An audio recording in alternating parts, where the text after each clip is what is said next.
This page was written in code, and the woman who died for it never wrote the last 3 lines.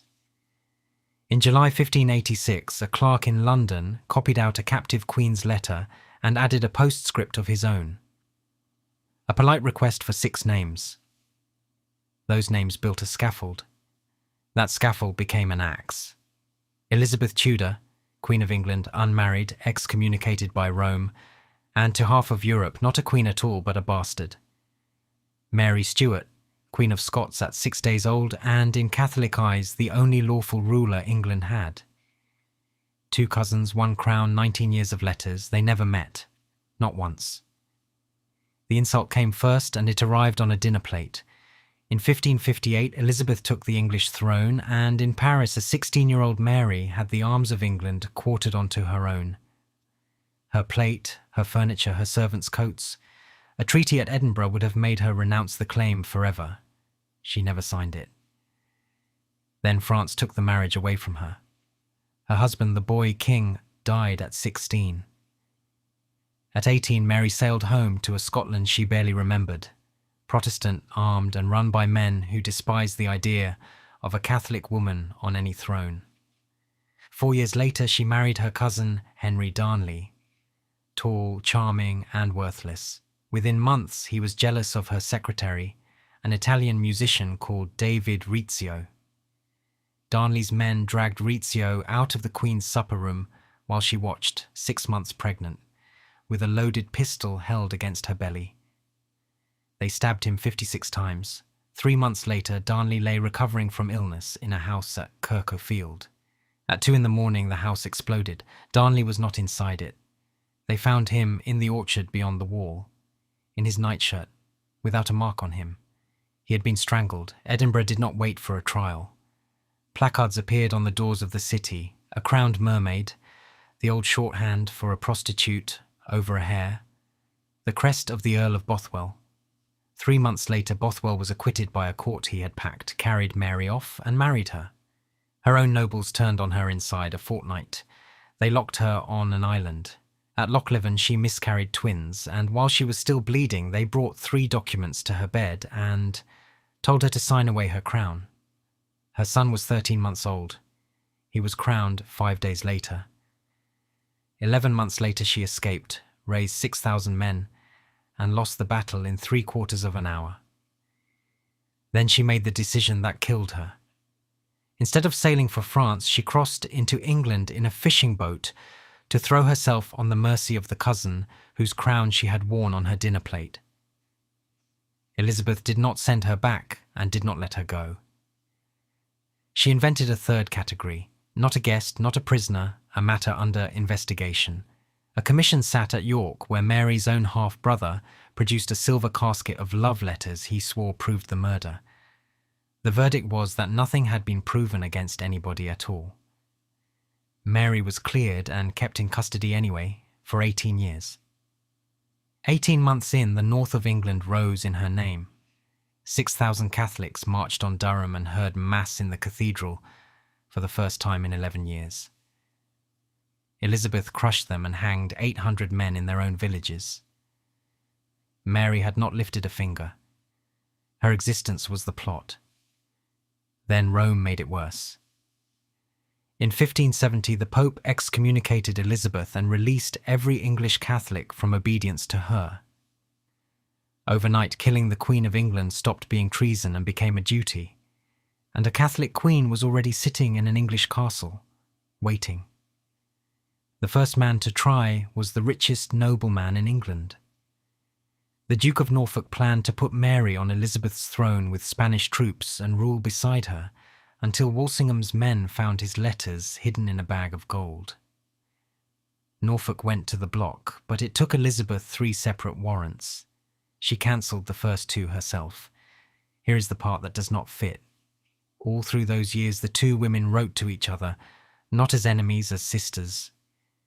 Mary embroidered gifts for Elizabeth by hand. One panel shows a ginger cat in a crown, watching a mouse it has not decided to kill. Elizabeth had red hair.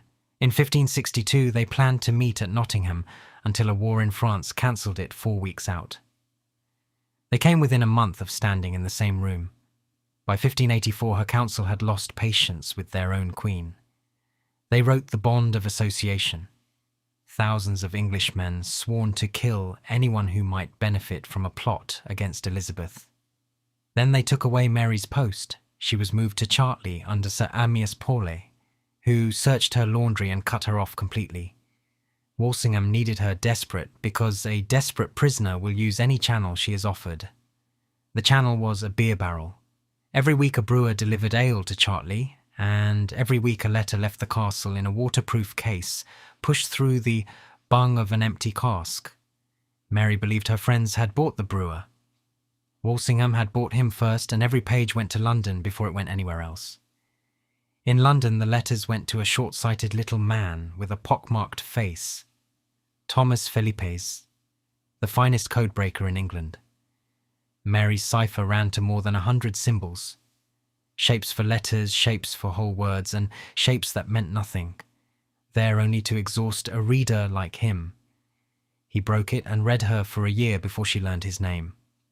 On the 6th of July 1586, a young Catholic named Anthony Babington wrote to Mary and laid out the whole design. A Spanish invasion, a rescue party, and 6 gentlemen who would murder Elizabeth. 11 days later, Mary answered. She asked how the 6 would be got out alive. Phelippes read the reply and drew a gallows in the margin, but Walsingham needed more. Her letter proved she knew about the plot. It did not name the killers.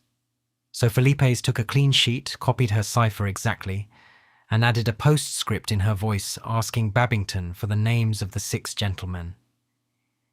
It went out sealed as hers, and Babington wrote the names down. That forged paragraph is why she died. Babington and 13 others hanged that September. Then the council came for the woman in the castle. They tried her in the great hall at Fotheringhay. No lawyer, no witnesses of her own, no access to her own papers. She was 43 and so lame with rheumatism that 2 men helped her to the chair. She told 36 English noblemen that she was an anointed queen, and no court on earth had standing to judge her. They convicted her 11 days later. The warrant sat on Elizabeth's desk for 3 months. She signed it on the 1st of February and told her secretary to say nothing. Then she hinted to Paulet that a loyal servant would quietly kill Mary and spare his queen the signature. Paulet wrote back that God forbid he should make so foul a shipwreck of his conscience. So the council sealed the warrant and sent it north without telling her. On the 8th of February, in the same hall where they had tried her, Mary walked to a black draped scaffold. She took off her gown and stood in a crimson petticoat, the colour of a Catholic martyr. The executioner needed 3 strokes. When he lifted the head, the auburn hair stayed in his hand. It was a wig. Then her skirts moved. Her terrier had hidden underneath and would not leave the body. Elizabeth's reaction was volcanic. She wept, she raged, she put her secretary in the Tower and fined him 10,000 marks for sending a warrant she had signed with her own hand. Nobody believed her. She had spent 19 years refusing to kill her cousin, then killed her in the one way that let her deny it. 16 years later, Elizabeth died childless, and the crown passed to the one person she had spent her life keeping away from it. Mary's son. In 1612, he moved his mother to Westminster Abbey and gave her a tomb taller than Elizabeth's. They lie there now, 30 feet apart. 2 queens who never once stood in the same room. Mary lost her head. Her family took the throne. So whose side are you on? Elizabeth, who signed the warrant and swore she never meant to send it? Or Mary, who spent 19 years plotting from a locked room? Tell me in the comments. If you would have signed it differently, hit like and subscribe. Because a new feud opens the file every week. Next time, 2 brothers invented breakfast in the same kitchen, then spent 30 years in court fighting over a single cornflake.